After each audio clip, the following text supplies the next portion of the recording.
ลให้ก่อนก็ได้โอเคเฮามาต่อจากตัวเมื่อวานนี้เนาะที่เกี่ยวกับญาติพี่น้องอยู่ในครอบครัวของเขาเนาะอ่าเฮามาต่อเก้อเก้อเก้อเก้อจะเป็นอ้ายของเฮานะเป็นอ้ายขิงเฮาตาเก้อจะเป็นอ้ายใหญ่หรือว่าเป็นอ้ายคนโตหั่นเก้อเก้อเก้อเก้อตาเก้ออ้ายของเฮาแล้วก็เป็นอ้ายคนโตหั่นน่ะ ถ้าเขาสิเอิ้นอ้ายซื่อๆเขาก็เอิ้นเป็นเก้อเกิดแล้วก็แล้วเนาะแต่ถ้าเขาสิเน้นใส่ว่าเป็นอ้ายคนโตของเขาอ้ายผู้ใหญ่ของเขาเลยสิเขาก็ใส่เป็นตาเก้อจั่งซี้ก็ได้ถ้าสมมุติเขามีอ้ายหลายคนสินะเนาะอืมสาวซื่อสาวซื่อนี่เนาะสาวซื่อสาวสาวสาวสาวสาวสาวสาวๆจะเป็นเอื้อยพายนะเป็นเมียของอ้ายเฮาอืม 姐姐姐姐姐姐大姐大姐จะเป็นตัวเจเจนี้จะเป็นเอื้อยของเขาเนาะเอื้อยของเขากับตาเจตัวนี้จะเป็นเวลาเขาเน้นใส่เป็นเอื้อยคนคนโตของเขาเนาะคือถ้าในกรณีที่แบบเขามีเอื้อยหลายคนแต่ถ้าเขามีเอื้อยคนเดียวเขาก็ใช้เป็นเจเจแล้วก็แล้วก็ได้โอเค姐夫姐夫เป็นอ้ายเขยเนาะเป็นผัวของเอื้อยเฮา弟弟弟弟弟弟弟弟จะเป็นน้องชายนะเป็นน้องชายของเฮา弟父弟父弟媳弟媳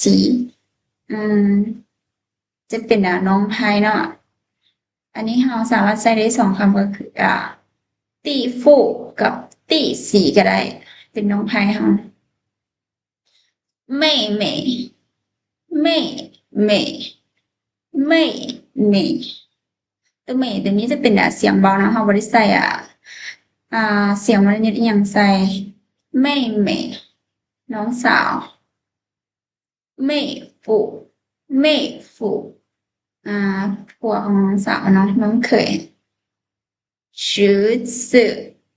侄子侄子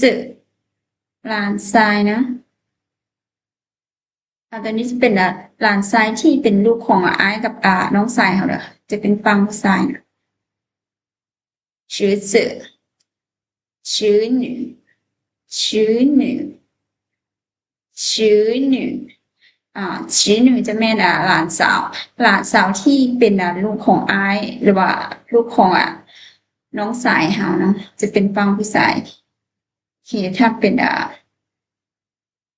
外甥外甥外甥ตัวนี้จะเป็นหลานชายที่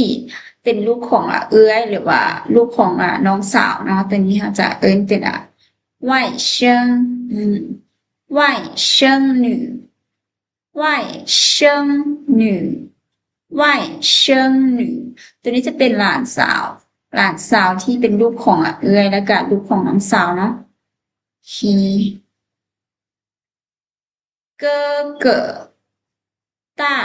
哥อ้ายคนโต嫂子สาวเอื้อยไผ่姐姐大姐เอื้อยคนโต姐夫อ้ายเขย弟弟น้องสาย弟父弟媳น้องไผ่妹妹น้องสาว妹夫น้องเขย侄子หลานชาย侄女หลานสาว外甥หลานชาย外甥女หลานสาว โอเคอาจารย์สิอ่านพออีก2รอบเนาะ哥哥大哥哥哥大哥嫂子嫂子嫂嫂嫂嫂姐姐姐姐大姐大姐姐夫姐夫弟弟弟弟弟夫弟夫弟媳弟媳妹妹妹妹妹夫妹夫侄子侄子侄女侄女外甥外甥外甥女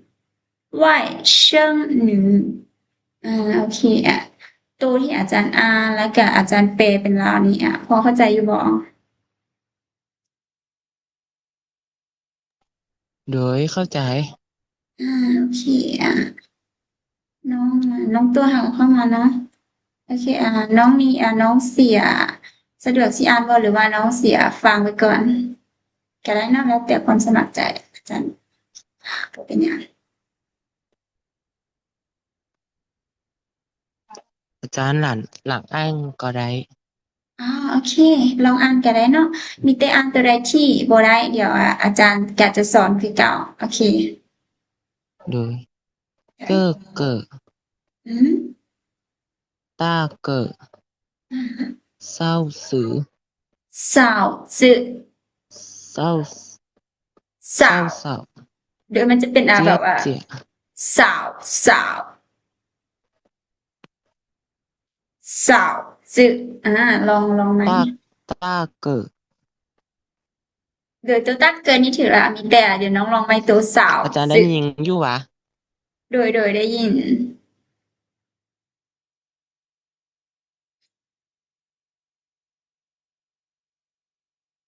โอเคน้องอ่า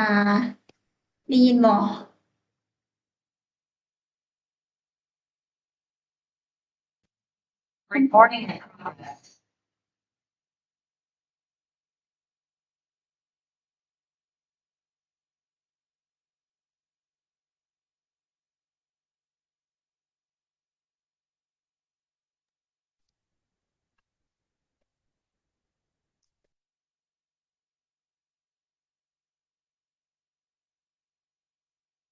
โดยได้ยินบ่น้องเมื่อกี้หันเน็ตอาจารย์น่าจะหลุดไปหน่อย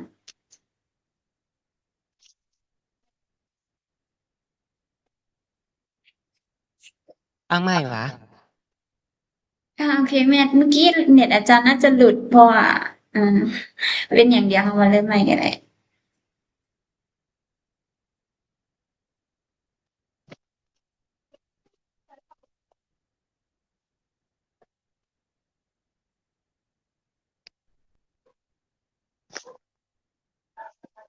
อาจารย์อ่านไม่แม่นบอกโดยแม่นแต่ว่าเดี๋ยวแป๊บนึงนะเดี๋ยวอาจจะอ่า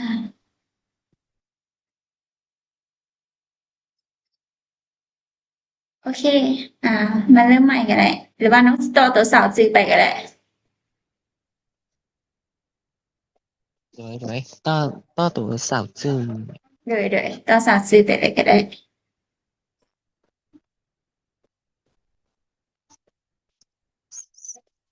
เศร้าเศร้าสาเศร้าวแม่นบอกสาวสาวสาวสาวสาวสาวเจี๊ยเจี๊ยต้าเจ๊ต้าเจี๊ยเจ๊เจ๊เจ๊เจ๊เจี๊ยเจี๊ยเจี๊ยเจี๊ยอ่าต้าเจี๊ยอืมเจี๊ยปูอ่าตีตีตีตีตีฟู่ตีฟูตีฟู่อืตีมซี ตี้สีแม่สีอ่ะมันจะเป็นเสียงขึ้นเนาะนี่สี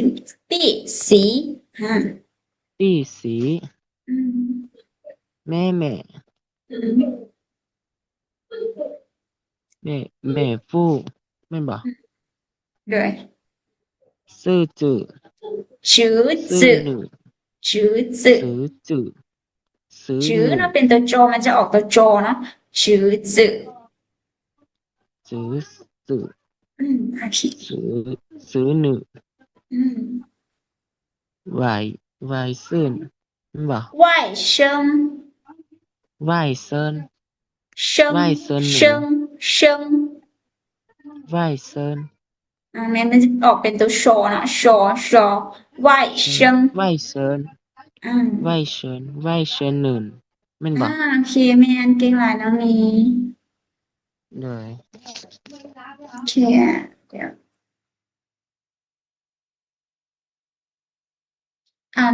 น้องตัวพอได้บอบ่ยังบ่ได้โอเคน้องสิฟังกันบนหรือว่าให้อาจารย์อ่านอีกรอบหนึ่งแล้วน้องสิอ่านคืนก็ได้นะแล้วแต่ความสะดวกเนาะฟังก่อนโอเคเป็นอย่างโอเคครับอ่าเขาไปต่อกันต่อไปเลยอ่าตัวนี้เป็น岳父岳父อันนี้เป็นพ่อตานะเป็นพ่อของถ้าสมมติถ้าเป็นผู้ชายเป็นบอตัวนี้จะเป็นพ่อของเมียเขานะ岳父岳父岳父พ่อตา岳母岳母岳母แม่ยายอ่าแม่ของเมียเขาเนาะถ้าเขาเป็นผู้ชาย公公公公公公พ่อผัวจะเป็นพ่อของผัวเขาเนาะถ้าสมมติเขาเป็นผู้หญิงอืม婆婆婆婆婆婆婆婆แม่ผัวแม่ของผัวเขาเนาะกรณีเขาเป็นผู้หญิงเนาะโอเคอันนี้อาจารย์สิพาพวกเขามาอ่านตัวบทสนทนาของเขาเนาะโอเคตัวนี้ก็เดี๋ยวตัวซีตัวเทางนี้พออันนั้นเข้าใจอยู่บ่ตัวอาจารย์แปลกับอาจารย์อ่านนั่น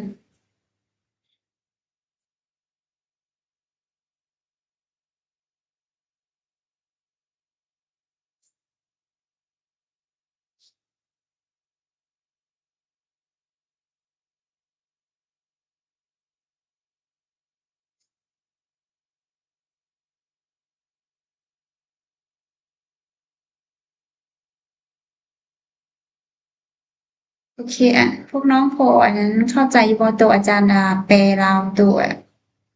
ซีตัวเทางนี้แล้วก็อาจารย์อ่านพออันนั้นเข้าใจอยู่บ่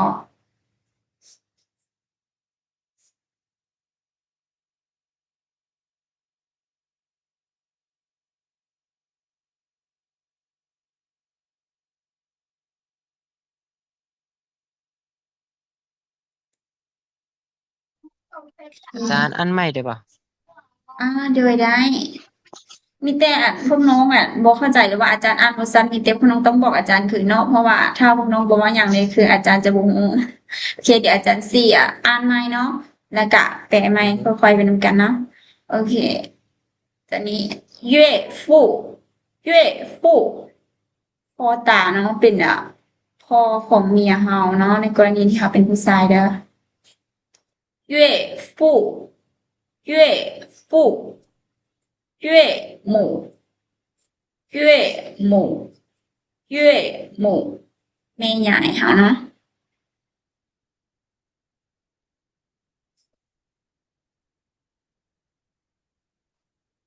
อ่าเดี๋ยวแป๊บนึงเด้อ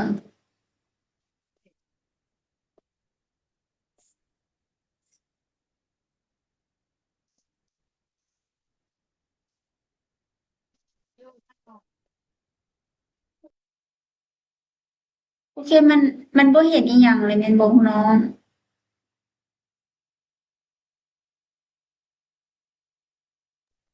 อาจารย์เห็นแต่อาจารย์นะบ่เห็นตัวหนังสือ๋ออโอเคเดี๋ยวนั้นมันน่าจะเป็นแบบเน็ตหลุดเมื่อกี้เนาะเดี๋ยวโอเคเดี๋ยวอาจารย์สี่วางสายแล้วเดี๋ยวอาจารย์ส่งลิงก์เข้ามาเดิมมันน่าจะโดยเดี๋ยวได้เพราะว่าเมื่อกี้เน็ตมันมี